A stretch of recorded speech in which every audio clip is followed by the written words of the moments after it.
December 1883, Pine Creek, Colorado Territory. The blizzard came on suddenly, as mountain storms often do, sweeping down from the high passes with a vengeance that seemed almost personal. Howling winds drove stinging ice against the windows of the Harrington family's ranch house, and 24-year-old Hayes Xavier pulled his coat tighter as he fought his way through knee-deep snow toward the barn. The cattle needed tending, blizzard or no, and he'd promised old man Harrington he'd look after the place while the family visited relatives back east. Hayes had spent 5 years drifting from ranch to ranch across the West, never staying longer than a season. He preferred it that way. No attachments meant no disappointments, no loss. The frontier had taught him early that caring too deeply only left you vulnerable. He'd seen too many good men broken by the harsh realities of the West. Families decimated by disease, fortunes lost to drought, and hearts shattered by the unforgiving wilderness. Better to keep moving, to outrun both trouble and connection. Just get through winter, he muttered to himself as he secured the barn door against the howling wind. Come spring you'll head to Wyoming, start fresh. It was the same promise he'd made himself for years now. The next place would be different. The next job would finally feel right. But Hayes knew the truth that haunted him in the quiet moments between work and sleep. It wasn't the places that were wrong. It was something broken inside him, something that couldn't seem to take root anywhere. 2 days later, the storm finally broke. Hayes stood on the porch of the main house, surveying the pristine blanket of white that covered the valley. The mountains rose in the distance, their jagged peaks softened by snow, bathed in the golden light of a winter sunset. It was beautiful, the kind of view that reminded him why he'd come west in the first place. Yet even this beauty felt distant, as if viewed through a window he couldn't open. As darkness fell, Hayes busied himself with chores around the house. The Harringtons weren't expected back for weeks, not until after Christmas. He'd volunteered for the solitary duty, knowing most cowhands preferred to spend the holidays in town with whiskey and company. Hayes preferred the quiet. Celebrations only reminded him of what he'd lost and what he convinced himself he didn't need. He was stoking the fire in the main room when he heard it, a soft thump from somewhere in the house. Hayes froze, his hand instinctively moving to the revolver at his hip. In the lawless territories, strangers rarely brought good news.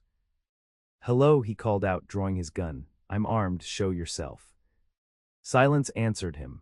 Hayes moved cautiously through the house, checking each room, until he reached the small parlor at the back. The Harringtons had set up a Christmas tree there before leaving, a small pine decorated with paper stars, dried berries, and a few precious glass ornaments brought from back east. Mrs. Harrington had insisted on it for the children, even though they wouldn't be home for the holiday itself. And there, partially hidden behind the tree, was a young woman. She wore a deep blue dress with a high collar, simple but well-made, dusted with melting snow. Her dark brown hair was coming loose from its pins, falling in soft waves around a face that showed both exhaustion and weariness. She couldn't have been more than 22, and despite her obvious fatigue, there was something striking about her features, high cheekbones, full lips, and eyes that held both intelligence and caution. "Don't shoot," she said quickly, her voice steady despite the fear evident in her eyes. "Please, I'm not here to cause trouble." Hayes lowered his gun but kept it in hand. "Breaking into a man's home in the dead of winter seems like trouble to me, ma'am." His tone was more curious than threatening. "How'd you even get here through all that snow?" "I walked from the Stagecoach Road," she replied, straightening her posture. "My driver refused to come any closer in these conditions. Said Pine Creek was just over the ridge." "That's 5 miles in a blizzard," Hayes said, unable to hide his surprise. "You could have frozen to death." "I nearly did," she admitted, and only then did Hayes notice how her hands trembled slightly. "I saw the lights from your window. I thought," she hesitated, "I thought the Harringtons would be home." Hayes studied her more carefully. She was clearly no drifter or common thief. Her clothes, though travel-worn, were of good quality, and she spoke with the refined accent of someone educated back east. "The Harringtons are visiting family in St. Louis," he explained, finally holstering his weapon. "They won't be back until after Christmas. I'm just the hand watching their property, Hayes Xavier." He offered his name without thinking, an uncharacteristic gesture for a man who preferred anonymity. "Amelia Harrington," she replied. The name hit Hayes like a physical blow. "Harrington, you're..." "Their niece," she finished for him. "From Philadelphia, I was expected." Her chin lifted slightly, a proud gesture that seemed both defensive and vulnerable. Hayes ran a hand through his hair, suddenly aware of how he must appear to this refined Eastern woman, unshaven for days, clothes worn thin from work, standing in her family's home with a gun in his hand. Mr. Harrington never mentioned any visitors, he said carefully. My uncle doesn't know I'm coming, she admitted, some of her composure slipping. I wrote to my aunt. It was meant to be a surprise, but I see my timing was unfortunate. There was something she wasn't saying. Hayes could sense it. 5 years of drifting had taught him to read people quickly. Survival often depended on it, and this woman was hiding something behind her polite words and steady gaze. So you came all this way alone in winter without making sure they'd be here? Hayes asked skeptically. Amelia Harrington's shoulders tensed. My circumstances changed rather suddenly in Philadelphia. I needed to leave. Her gaze met his, a challenge in her eyes despite her vulnerable position. I'm sorry to have disturbed you, Mr. Xavier. If you could point me toward town, I'll find accommodations there. In this weather. After dark, Hayes shook his head. The nearest hotel is 15 miles away in Silverdale. You'd never make it, and Pine Creek is just a few buildings and a saloon. He hesitated, torn between his instinct to avoid entanglements and the obvious danger she faced. You'll have to stay here tonight. There's a spare bedroom upstairs. Your aunt and uncle would expect no less. Relief flickered across her face before she composed herself. Thank you. I promise I won't be a bother. I'll get your bags, Hayes offered, then paused. You do have bags. Just one, she said. I left it by your front door when I found my way in. There was a hint of embarrassment in her voice now. You mean when you broke in, Hayes corrected, but without rancor. Something about her desperation to reach this place intrigued him. You must have been waiting for someone important to risk freezing to death. Amelia's gaze flicked to the Christmas tree, then back to him. For a moment he thought she might confide in him, but instead she simply said, I was hoping to find family. Hayes nodded, understanding more than she realized about seeking shelter with kin.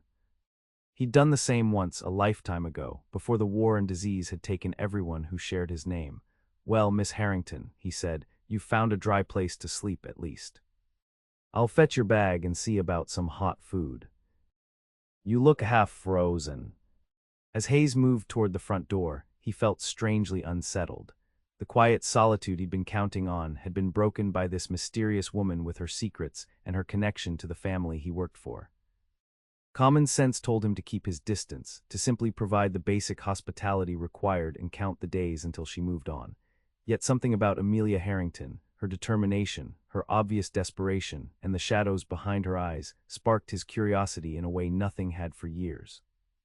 It was an uncomfortable feeling for a man who'd made an art of not caring too deeply about anything or anyone.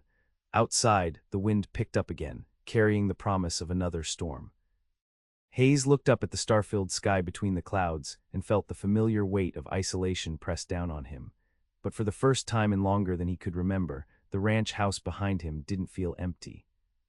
That fact alone should have warned him. Trouble always came wrapped in the things a man most wanted or most feared, and Hayes Xavier had spent years convincing himself he wanted nothing at all.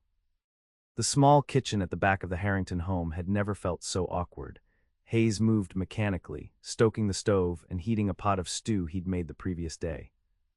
Amelia Harrington sat at the rough wooden table, her back straight, hands folded in her lap like she was at a Philadelphia tea party rather than a frontier ranch house. I truly am sorry for intruding, she said as he placed a steaming bowl before her. I had no idea my aunt and uncle would be away. Family has a way of surprising you, Hayes replied, taking the seat across from her. Eat, you need to warm up from inside. Amelia took a careful spoonful, then another with more enthusiasm. Hayes suspected it had been some time since her last proper meal. This is quite good, she said, genuine surprise in her voice. Hayes couldn't help a small smile. A man who can't cook doesn't last long out here, though I imagine it's not up to Philadelphia standards. Philadelphia standards are overrated, she replied with unexpected sharpness. Seeing his raised eyebrows, she softened her tone. I mean, simple food honestly prepared is refreshing. They ate in silence for several minutes, the only sounds the howl of the wind outside and the occasional pop from the wood stove. Hayes found himself studying her when she wasn't looking, the graceful way she held herself even in exhaustion, the small furrow between her brows that suggested persistent worry. So, he said finally, what made you leave Philadelphia so suddenly that you'd travel 2,000 miles in winter without confirming anyone would be here to meet you? Amelia set down her spoon. You're very direct, Mr. Xavier. Out here talking around things gets people killed, he replied. Weather turns, supplies run short, strangers appear, better to know where you stand. She nodded slowly, seeming to consider his words. I suppose that's fair. I left Philadelphia because I refused a marriage proposal from a man my father selected. He was influential, much older, and not at all what I wanted, but my refusal created quite the scandal. Hayes waited, sensing there was more to the story. My father gave me an ultimatum: accept the proposal or be cut off entirely. Her voice remained steady, but her fingers tightened around her spoon. I chose the latter. Aunt Martha had always written about how beautiful Colorado was, how different from the suffocating society I'd grown to hate. I thought I could make a fresh start here. As what? Hayes asked practically. Teaching, maybe. Not much call for Philadelphia society ladies out here. A flash of annoyance crossed her features. I'm not helpless, Mr. Xavier. I was educated at one of the finest women's colleges in the East. I can teach, yes, but I also trained as a nurse during the war effort. I have skills beyond selecting gloves and pouring tea. Hayes held up his hands in surrender. No offense meant. It's just that the West breaks people who come with romantic notions and no practical plans. Like it broke you? She asked quietly. The question caught him off guard. Hayes felt his expression harden. You don't know the first thing about me, Miss Harrington. I know you're alone on Christmas, watching another family's home, she replied. I know there's a sadness behind your eyes that matches the one I see in my mirror. Different causes, perhaps, but familiar nonetheless. Hayes stood abruptly, taking his bowl to the wash basin. You should get some rest. Second door on the right upstairs. There's extra blankets in the chest if you need them. He felt her watching him, could almost sense her weighing whether to apologize or press further. To his relief, she chose neither. Thank you for your hospitality, she said simply, rising from the table. Good night, Mr. Xavier. Hayes nodded without turning. Only when he heard her footsteps on the stairs did he release the breath he'd been holding. 5 minutes in this woman's presence, and she'd already seen more than he'd revealed to anyone in years. It left him feeling exposed, vulnerable in a way that reminded him why he preferred the company of cattle and horses to people. They didn't ask questions that cut to the bone. They didn't make you remember who you used to be, before loss and loneliness became your only constants. Hayes extinguished the lamps and made his way to the small room off the kitchen where he'd been sleeping. Tomorrow, he decided, he would maintain his distance, help her get to town perhaps once the weather cleared, point her toward opportunities in Silverdale or even Denver, and then return to the solitude that kept him safe. Yet as he lay in the darkness, listening to the wind shake the windows, Hayes couldn't shake the image of Amelia Harrington hiding behind that Christmas tree, her eyes filled with a determination he recognized. The look of someone running from one life while desperately seeking another. It was the same expression he'd seen in his own reflection for 5 long years. Morning brought another 6 inches of snow and a sky heavy with the promise of more. Hayes rose before dawn, as was his habit, and went about his chores in the barn. The routine work feeding animals, mucking stalls, checking for any damage from the storm, centered him. Here, among the honest needs of creatures that depended on him, Hayes found the simplicity he craved. When he returned to the house, stamping snow from his boots, the scent of coffee greeted him. He found Amelia in the kitchen, her hair neatly pinned, wearing the same blue dress but with a borrowed apron over it. Good morning, she said, pouring coffee into a chipped mug. I hope you don't mind. I thought I should make myself useful. Hayes accepted the coffee with a nod of thanks. Not necessary, you're a guest. A rather unexpected one, she countered with a small smile, and I've never been good at idleness. I found some eggs and made breakfast. It's simple, but... Simple suits me fine, Hayes interrupted, uncomfortable with her efforts.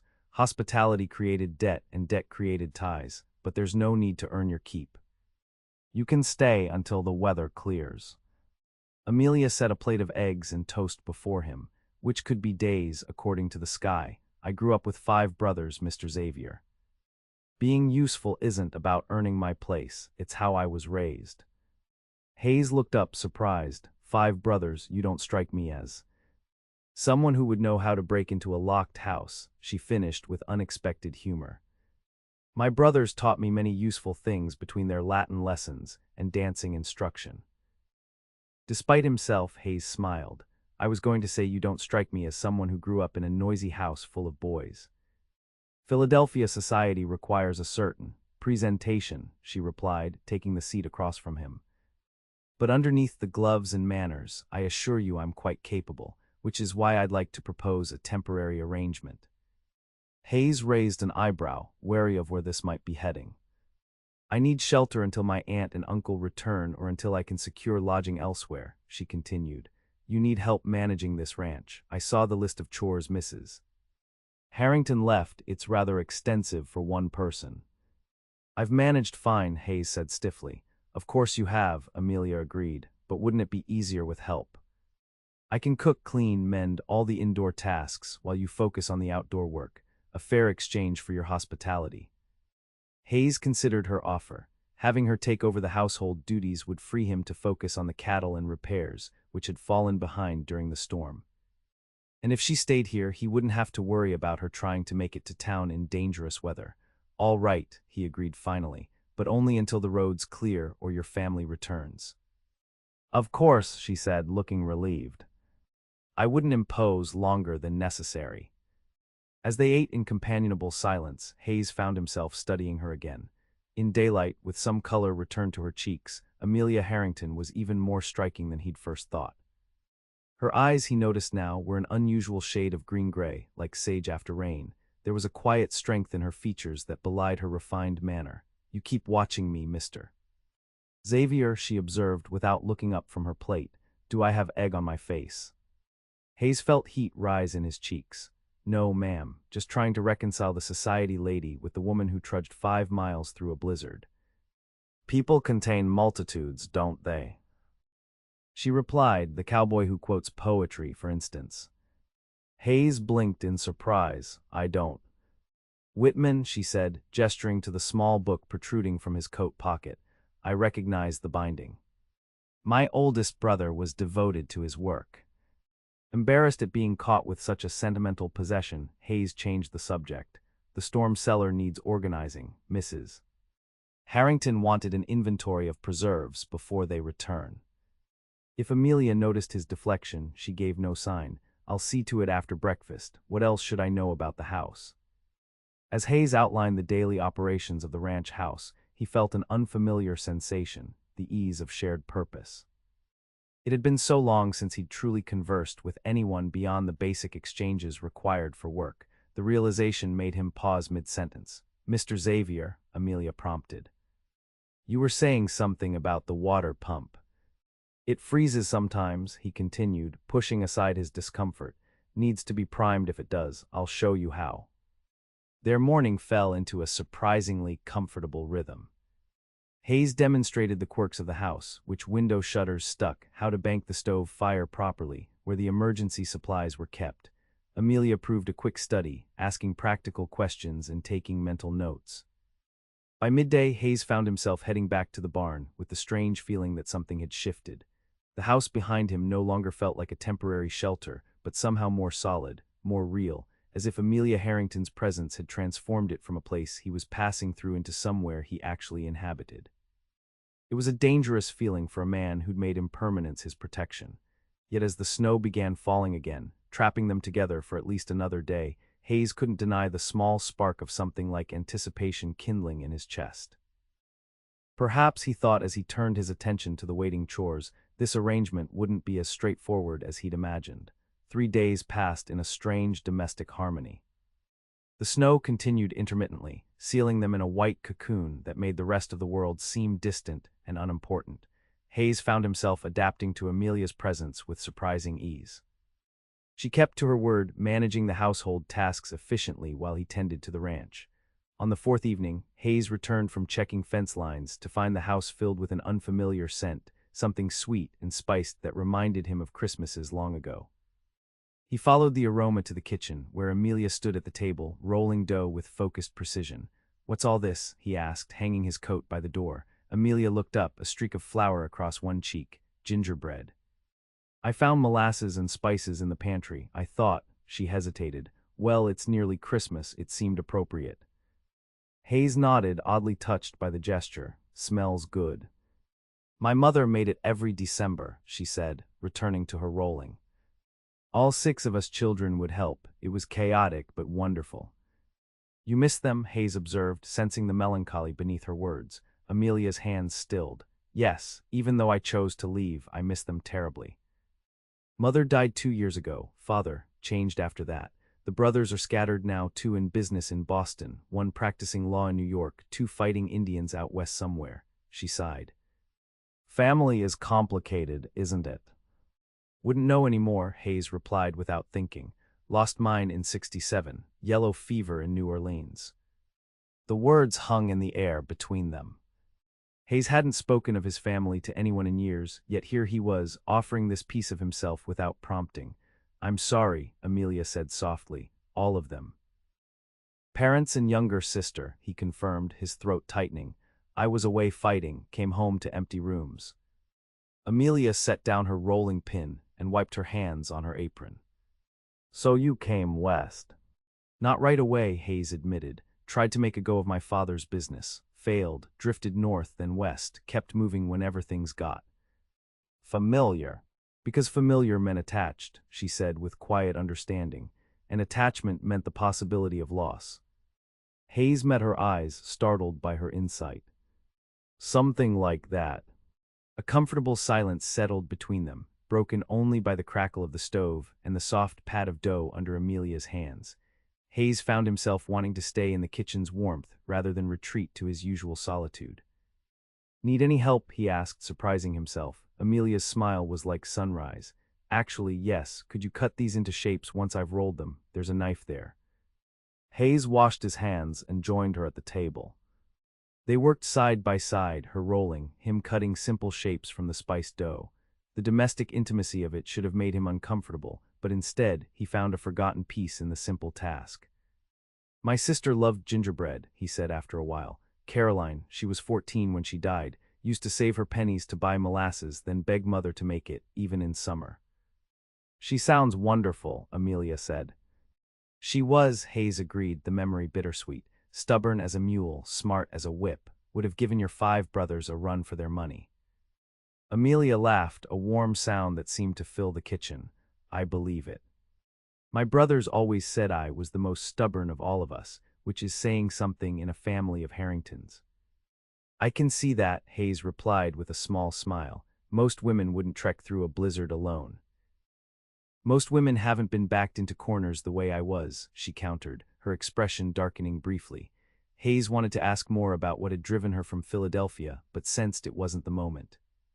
Instead, he focused on cutting the last of the dough while Amelia prepared the baking sheets. As they worked together, Hayes found himself watching her hands, graceful but strong, moving with purpose and care. They were the hands of a woman who had known both privilege and work, who understood both worlds in a way few did. When the first batch of cookies came out of the oven, golden and fragrant, Amelia offered one to Hayes with childlike enthusiasm. Careful, they're hot. Hayes took a bite and was instantly transported to Christmases past, his mother's kitchen in Louisiana, Caroline's laughter, his father's deep voice singing carols. The memory was so vivid it almost hurt. Good? Amelia asked, watching his face. Perfect, he replied softly, exactly how I remember them. Something shifted in her expression then, a softening, a recognition of shared understanding. For a moment, Hayes thought she might reach out to him, bridge the physical distance between them as they had begun to bridge the emotional one. Instead, she busied herself with the next batch of cookies. We should decorate them tomorrow. I saw some sugar in the pantry we could use. Never been much for decorating, Hayes said. Then it's time you learned, she replied with gentle teasing. Consider it payment for teaching me how to prime that temperamental water pump. Hayes found himself smiling again, something he'd done more in the past few days than in the previous year. Fair enough. That night, as he lay in his bed listening to the wind, Hayes realized with startling clarity that he was no longer counting the days until Amelia Harrington would leave. Instead, he found himself dreading the inevitable moment when she would. The thought terrified him almost as much as it comforted him. The next morning brought clear skies and bitter cold. Hayes rose early as usual, but this time he built up the kitchen fire before heading to the barn, knowing Amelia would be up soon. It was a small gesture, but one that acknowledged her presence as more than temporary, an admission he wasn't ready to examine too closely. When he returned from morning chores, he found her standing by the parlor window, staring out at the pristine snow with an expression he couldn't read. "Roads should be passable by tomorrow," he said, hesitating in the doorway, "if you still want to try for town." Amelia turned, her face composed but her eyes troubled. "Yes, I suppose I should. I've imposed on your hospitality long enough." "It's not an imposition," Hayes found himself saying. "You've more than earned your keep." She smiled, but it didn't reach her eyes. "Nevertheless, I need to find more permanent arrangements. Your employer will return eventually, and I doubt they expected to find a strange woman installed in their home." "Your family," Hayes pointed out. "I'm just the hired help." "Is that how you see yourself?" she asked, studying him. "Just passing through another job, another place?" The question hit too close to the truth Hayes had constructed for himself. "It's what I am," he said simply. "Been drifting since the war." "No reason to stop now." "No reason," Amelia pressed gently, "or no courage to find one." Hayes stiffened. "There's nothing courageous about putting down roots just to have them torn up again." "The West isn't kind to dreamers, Miss Harrington. You do well to remember that." "And yet people build lives here," she countered. "Families, communities, homes. Not everyone runs from connection." "I don't run," Hayes said sharply. "I survive. There's a difference." Amelia took a step toward him. "Is it really survival if you're not truly living, if you're just existing until the next place, the next job?" Her words struck with uncomfortable precision. Hayes looked away, unable to meet the challenge in her eyes. "We should check the preserves in the cellar." "Storm's coming tonight." "Hayes," she said softly, using his given name for the first time, "I didn't mean to upset you." "You didn't," he lied, already heading toward the kitchen. "Just practical matters to attend to." He felt her watching him retreat, felt the weight of words unsaid hanging between them. Amelia Harrington had somehow slipped past defenses he'd spent years building, seeing truths he'd hidden even from himself.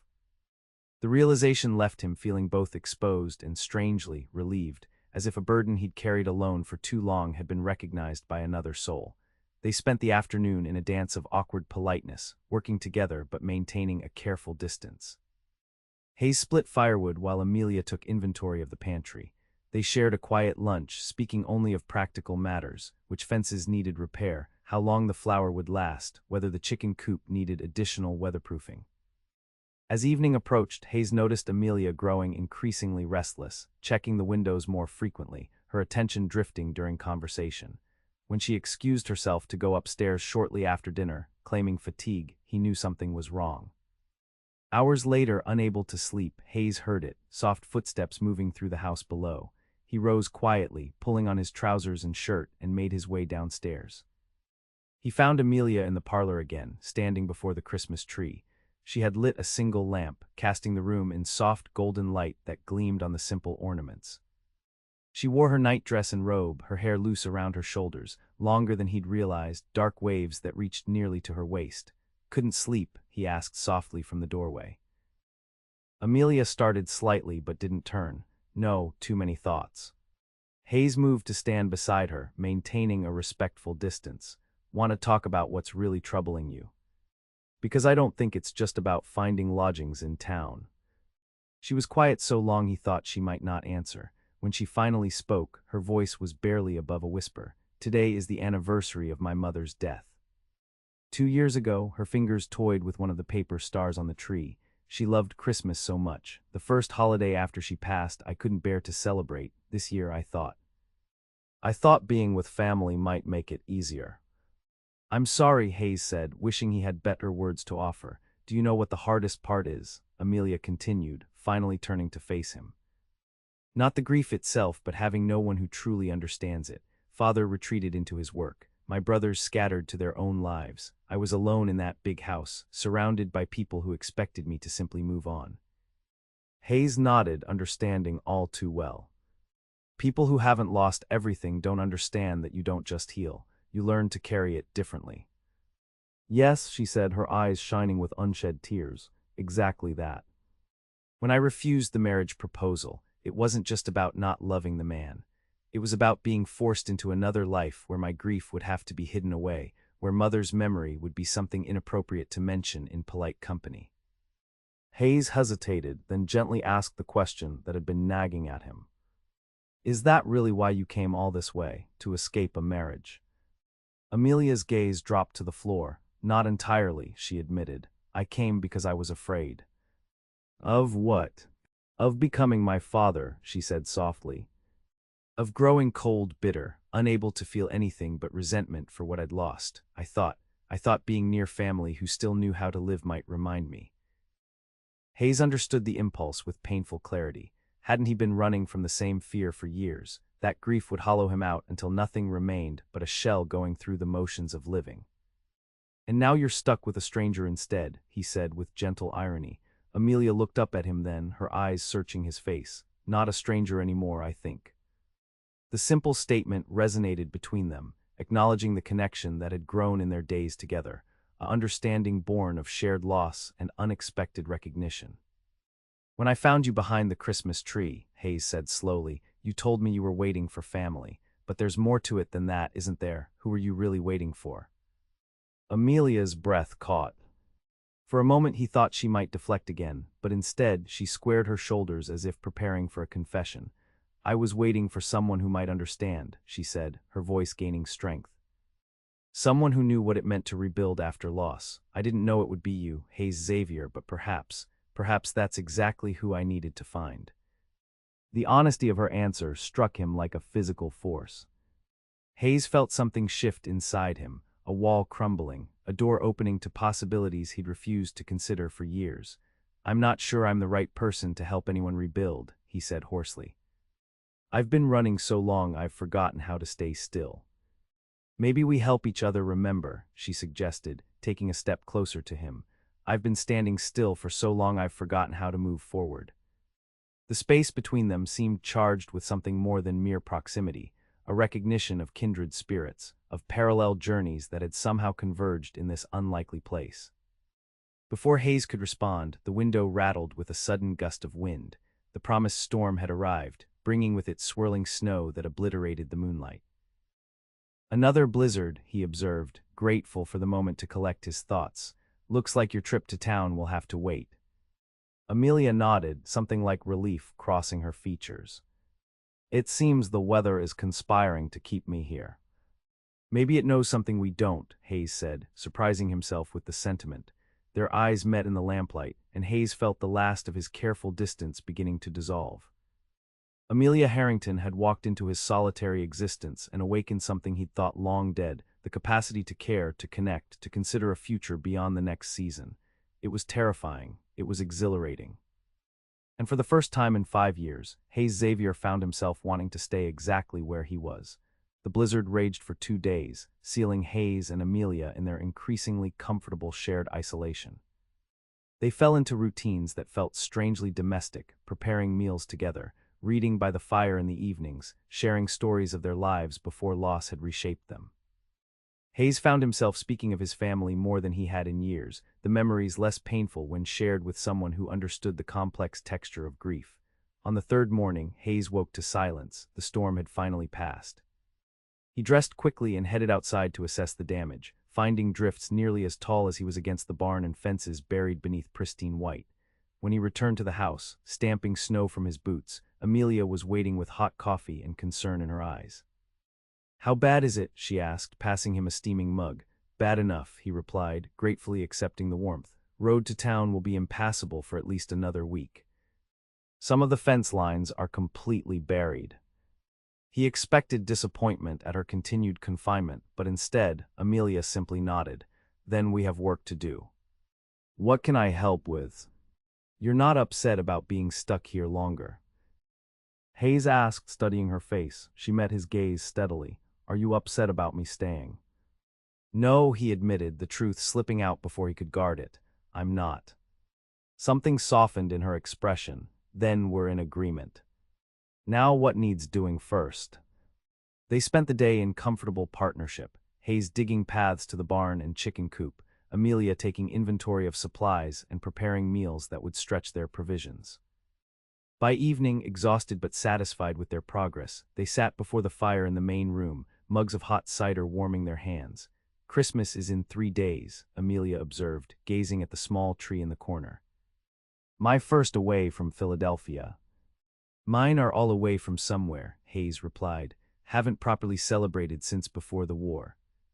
Amelia turned to him, her expression thoughtful. "Would you like to celebrate, I mean?" "Nothing elaborate, just acknowledge the day." Hayes considered the question seriously. For years, he'd avoided Christmas and all its painful memories. The idea of embracing it now felt both frightening and strangely right. "I think," he said slowly, "I would like that, with you." The simple admission hung in the air between them, weighted with meaning beyond the words themselves. Amelia's smile in response was like sunrise after the longest night. "Then we shall," she said with quiet certainty, "a Christmas just for us." The next days passed in a blur of work and unexpected joy. Despite their isolation, or perhaps because of it, Hayes found himself looking forward to each morning in a way he hadn't experienced in years. Amelia's presence had transformed the empty house into something that felt dangerously close to a home. They decorated the parlor with pine boughs and ribbons Amelia found in Mrs. Harrington's sewing basket. Hayes surprised her by carving small wooden ornaments to hang alongside the paper stars. They baked more gingerbread, sang carols by the fire, and shared stories of Christmases past that somehow strengthened rather than saddened them. On Christmas Eve, Hayes found himself standing in the barn, looking at the small package in his hands. He'd risen before dawn to finish it, a simple wooden box with intricate carvings of mountain flowers around the edges. Inside, he'd placed a delicate silver chain he'd carried for years, once belonging to his mother. It wasn't much, but he hoped Amelia would understand what it represented, not just a gift, but a piece of the past he was finally willing to share. That evening, they shared a simple but festive meal by candlelight. Amelia had somehow managed to make their limited provisions seem special, adding dried berries to the bread and using the last of the sugar to create a sweet sauce for the meal. "I have something for you," Hayes said as they sat before the fire afterward. "It's not much, but—" He handed her the small package, feeling uncharacteristically nervous. Amelia unwrapped it carefully, her breath catching as she opened the wooden box. "Hayes," she whispered, lifting the silver chain, "it's beautiful." "It was my mother's," he explained, his voice rough with emotion. "One of the few things I kept, the box I made. Thought you might need somewhere to keep your treasures." Amelia's eyes shimmered in the firelight. "This is the most meaningful gift I've ever received." She traced the carved flowers with gentle fingers. "No one has ever made something just for me before." "I've never wanted to make something for anyone before," Hayes admitted, "not until you." The words hung between them, honest and vulnerable. Amelia reached into her pocket and withdrew a small package of her own. "I have something for you too," she said, offering it to him. Hayes unwrapped the parcel to find a small leather-bound journal, its cover embossed with his initials. "I noticed you writing sometimes on scraps of paper," Amelia explained. "I thought perhaps you might want somewhere to keep your words together." Hayes ran his fingers over the smooth leather, touched beyond measure by her thoughtfulness. "How did you manage this?" "I found the blank book in your employer's study," she admitted with a smile. "The embossing I did myself, another skill my brothers taught me tooling leather." "It's perfect," Hayes said, meaning it. For years he'd scribbled thoughts and observations, only to discard them as he moved from place to place. The idea of keeping them, of creating something permanent, would have seemed pointless before. Now it felt like possibility. "I've been thinking," Amelia said, her voice softening, "about what happens when my aunt and uncle return." Hayes felt his heart constrict. The question of the future had hovered unspoken between them for days. "What have you been thinking?" he asked carefully. "That I don't want to go to town," she replied, meeting his eyes directly. "That perhaps there's a reason I ended up here with you instead of with them." Hayes set the journal aside and leaned forward, drawn by the certainty in her voice. "What reason would that be?" "Perhaps," she said, her voice barely above a whisper, "we were both waiting for someone who understood, someone who reminded us that life continues after loss, different but still worth living fully." The truth of her words resonated deep within him. For 5 years, Hayes had been existing rather than living, moving to avoid connecting, working to avoid feeling. Amelia had walked into his carefully constructed solitude and shown him what he'd been missing, not just companionship, but purpose, joy, the courage to risk caring again. Amelia, he began, then hesitated, the weight of what he wanted to say overwhelming him. She moved closer, her hand finding his. "I know we've known each other only a short time," she said. "But I feel as though I've been waiting to find you for years." Hayes interlaced his fingers with hers, the simple contact grounding him. "I've spent so long running from attachment that I nearly missed recognizing it when it mattered." "And does it matter?" she asked, vulnerability clear in her question. "More than anything has in a very long time," he answered truthfully. The distance between them seemed to dissolve as Hayes leaned forward, drawn by a force stronger than the caution that had guided him for years. Their lips met in a kiss that felt like coming home, gentle at first, then deepening with the release of long-held emotion. When they finally pulled apart, Hayes rested his forehead against hers, overwhelmed by the feelings coursing through him. Fear, yes, but also hope, longing, and something he hadn't dared name in years. "I don't know what happens next," he admitted. "I only know I don't want to run anymore." Amelia's smile held both joy and certainty. "Then don't stay with me. We'll figure out the rest together." Outside, snow began falling again, soft and gentle against the windows. Inside, by the light of the Christmas tree and the warmth of the fire, two souls who had been adrift found unexpected anchor in each other's hearts. For the first time since he'd lost everything, Hayes Xavier allowed himself to imagine a future, one where belonging wasn't something to fear but something to build, day by day, with the woman who had found him when he didn't even know he was lost.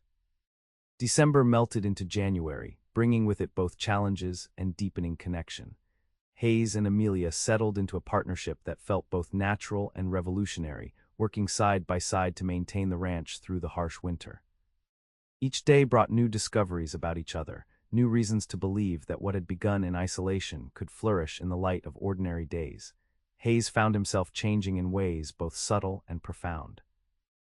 He began speaking of the future, not as something to be endured, but as something to anticipate.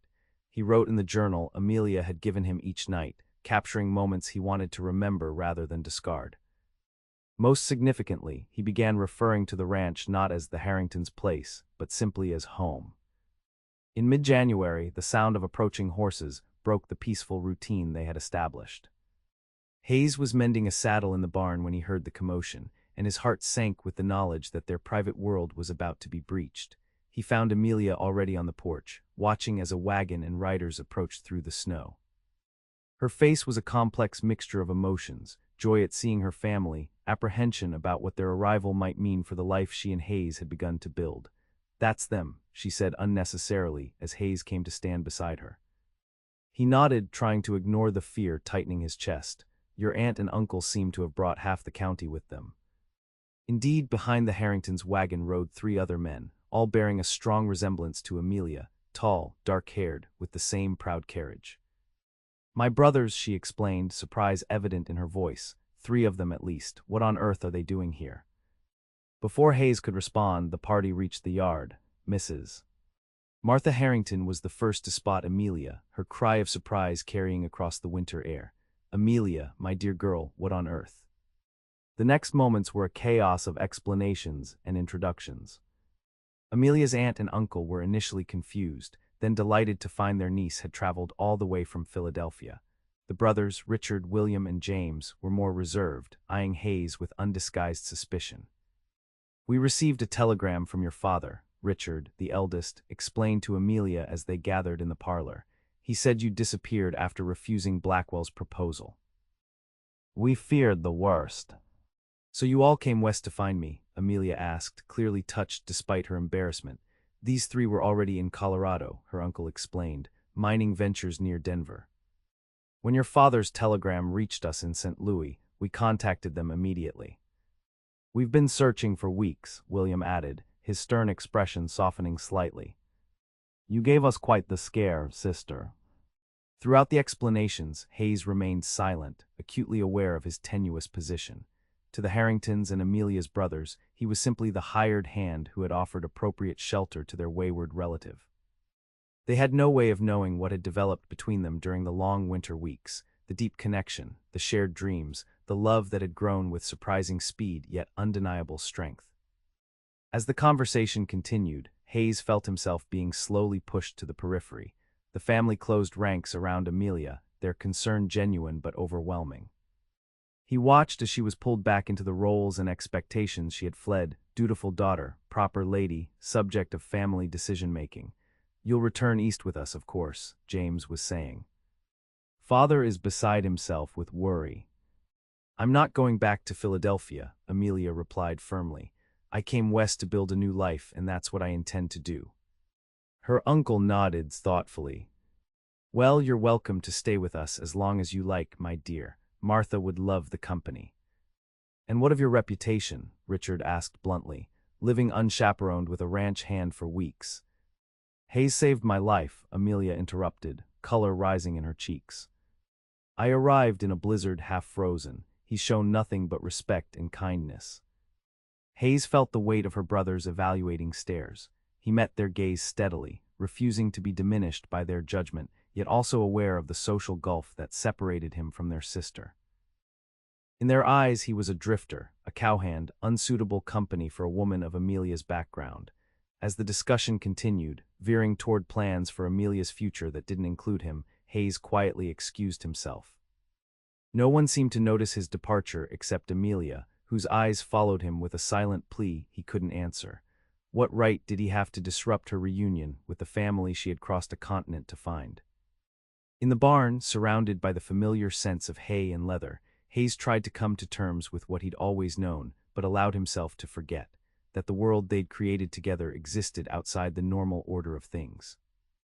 A temporary refuge from reality, not a foundation for the future. Hours later, as evening fell, the barn door creaked open. Hayes looked up from his work to find Amelia standing there, her expression a mixture of determination and vulnerability. "They want me to go to Denver," she said without preamble. "Richard has connections there, proper society, suitable introductions, a chance to establish myself respectably away from the scandal in Philadelphia." Hayes nodded, keeping his face carefully neutral. "Sounds like a good opportunity." "Is that all you have to say?" Amelia asked, her voice tight with emotion. "What would you have me say?" he countered, setting aside the tack he'd been pointlessly repairing for hours. "That your brothers are right to be concerned, that a woman of your background deserves better than a drifting cowboy with nothing to his name but memories and regrets." "I would have you say what you truly feel," she replied, moving closer. "Not what you think you should feel based on what society dictates." Hayes ran a hand through his hair, frustration and longing warring within him. "What I feel doesn't change the reality, Amelia. Look at your family in there, educated, wealthy, connected. Then look at me." "I am looking at you," she said fiercely. "I see a man who rebuilt himself after devastating loss, who survived war and grief and still retained the capacity for kindness, for poetry, for creating beautiful things with his hands." She took another step toward him. "I see the man I love." The declaration hung in the cold air between them.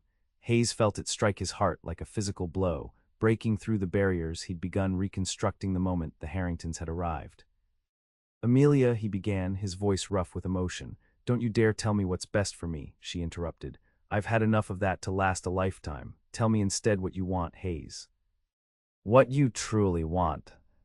Hayes closed the distance between them in 2 strides, taking her hands in his. "I want you," he said simply, the truth flowing from him now that the dam had broken. "I want mornings and evenings and all the hours in between. I want to build something that lasts, something that matters. I want a life with you in it." Tears shimmered in Amelia's eyes, but her smile was radiant. "Then fight for it." "Fight for us." "Your family will never approve," Hayes warned, though he could feel his resolve to be noble crumbling in the face of her certainty. "Then we'll have to convince them," she replied with characteristic determination. "Starting now." Before Hayes could respond, she was pulling him toward the house, back into the light and warmth where her family waited. He followed, his heart racing with both fear and a strange, wild hope that perhaps, against all odds, love might be enough to bridge the worlds that separated them. The next days were a delicate dance of diplomacy and determination. Amelia made no secret of her feelings for Hayes, much to her brother's consternation and her aunt's cautious interest. Hayes found himself under constant evaluation, every word and action scrutinized for evidence of his character and intentions. To his surprise, it was Martha Harrington who became their first ally. She observed the way Hayes and Amelia moved in unconscious harmony, the tenderness in their glances, the respect in their interactions. "You remind me of Henry and myself when we first came west," she told Hayes one morning as they worked together in the barn. Everyone said a Boston socialite and a frontier surveyor made no sense. 30 years later, I'm still proving them wrong. Her acceptance softened her husband's initial reservations, though Amelia's brothers remained skeptical. They questioned Hayes relentlessly about his background, his prospects, his plans for the future, questions he answered honestly, without pretense or apology. "I don't have much to offer in terms of wealth or position," he told Richard plainly. "But I know ranching, I'm not afraid of hard work, and I love your sister enough to build whatever future she wants." "Fine words," Richard replied, "but Amelia deserves security, not just sentiment." The breaking point came at dinner 3 nights after the family's arrival. James, who had been the most openly hostile to Hayes, finally voiced what had clearly been discussed in private. "Enough of this nonsense," he said sharply after Amelia had once again defended her feelings. "You're returning to civilization with us, Amelia. Father has agreed to welcome you home if you'll simply admit your mistake in refusing Blackwell." "I made no mistake," Amelia replied, her voice steady despite the flush in her cheeks. "And I'm not returning to Philadelphia or going to Denver. My place is here now." "With him," William scoffed, gesturing toward Hayes, "a rootless cowboy with no prospects. Be reasonable, sister. What kind of future could he possibly provide?" Hayes had endured their dismissal with stoic patience until now, but the pain in Amelia's eyes as her brothers belittled her choice was too much to bear.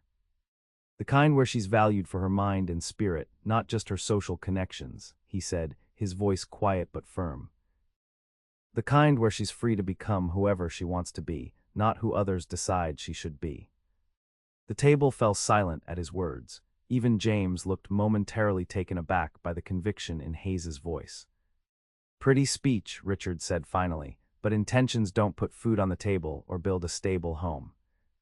"No," Hayes agreed, "actions do, and I've been taking action longer than you realize." He turned to Mr. Harrington. "Sir, I wasn't planning to discuss this with you yet, but circumstances seem to demand it. I'd like to purchase the north section of your property, the 40 acres along Pine Creek."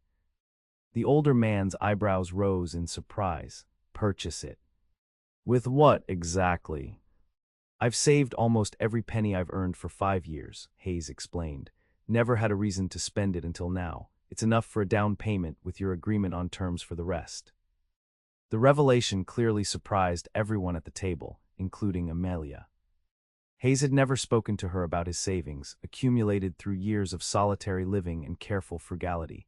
"You want to buy land here?" she asked, hope and uncertainty mingling in her voice. "To build." "What?" Hayes met her eyes across the table. "A home, a ranch of my own, something to offer you besides just myself, though I hoped that might be enough." The simple declaration seemed to shift the atmosphere in the room. Martha Harrington smiled knowingly while her husband looked at Hayes with newfound respect. "The north section, Henry Harrington mused. "Good water access, decent grazing." "You've got an eye for land, Xavier." "Yes, sir," Hayes replied. "Been watching it since I arrived. It has potential." "So do you, it seems," the older man said thoughtfully. "We might discuss terms after dinner." Amelia's brothers exchanged glances, their united front showing the first cracks of uncertainty. A drifter was one thing, a man looking to establish his own ranch was quite another. After dinner, while the men retreated to discuss business, Amelia found Hayes on the porch, gazing up at the star-filled winter sky. "You never told me," she said, coming to stand beside him. "About your savings, your plans for land." "Never thought I'd use them," Hayes admitted. "Money was just security, something to keep moving with. Land was a dream I didn't let myself consider." He turned to her, his expression open and vulnerable. "Until you made me want to stop running." Amelia's eyes shimmered in the moonlight. "Did you mean what you said in there, about building a home?" "Every word," Hayes promised. "I can't offer you Philadelphia society or Denver connections. But I can offer you a life we build together, on our own terms." He took her hands in his. "If that's what you want." "It's all I want," she whispered, moving into his embrace. "You and a future we create ourselves." They stood together under the winter stars, the warmth of their connection defying the cold night air.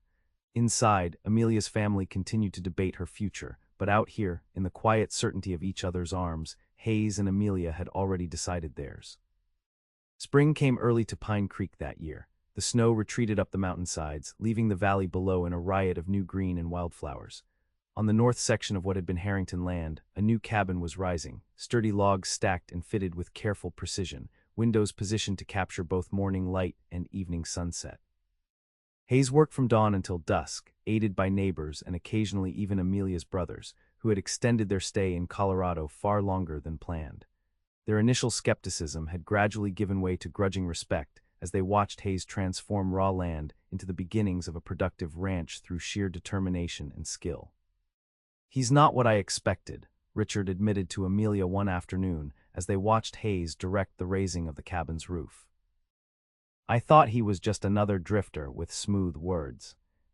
"And now?" Amelia asked, unable to keep the satisfaction from her voice. Her brother smiled reluctantly. "Now I think he might actually be worthy of you." Almost. The greatest surprise had come from Philadelphia, where Amelia's father had initially responded to news of her plans with predictable outrage. But Martha Harrington had taken matters into her own hands, writing her brother a letter that must have been both persuasive and forceful. Whatever she said had effect. A terse telegram arrived granting Amelia access to her inheritance from her mother, a sum substantial enough to ensure the new ranch would be well stocked and properly equipped. "I still don't understand how Aunt Martha convinced him," Amelia marveled to Hayes as they walked the boundaries of their land one evening. "I suspect she reminded him that you're your mother's daughter," Hayes replied, squeezing her hand. "Strong-willed, determined, and impossibly loving." Amelia leaned against him, contentment radiating from her. "Do you ever wonder what would have happened if I hadn't gotten lost in that blizzard? If I hadn't found you hiding from Christmas behind work and solitude?" "I wasn't hiding," Hayes protested with a smile. "I was surviving." "And now?" she asked, turning to face him. Hayes looked around at the land that was becoming theirs, the cabin nearly complete, the corral filled with horses, the small herd of cattle grazing in the distance. Then he looked at Amelia, her face filled with love and promise. "Now I'm living," he said simply, "thanks to you." As the last golden light faded from the mountains, Hayes dropped to one knee in the middle of the meadow, pulling out a simple gold band he'd carried in his pocket for weeks. "Amelia Harrington," he said, his voice steady with certainty, "I never believed in second chances until you found me. Will you marry me, build this life with me, face whatever comes together?" Amelia's eyes filled with tears of joy. "Yes," she whispered, then louder, "yes." As he slipped the ring onto her finger, Hayes felt the last pieces of his old self, the drifter, the survivor, the man afraid to care too deeply, fall away.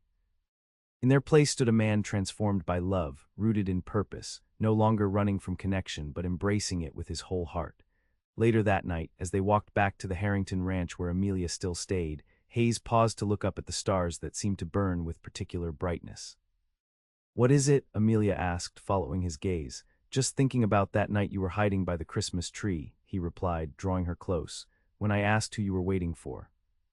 Amelia smiled, understanding in her eyes. "I didn't know then that I was waiting for you, for us. For this." "I think," Hayes said softly, "that maybe we were both waiting for someone who could help us remember how to hope again."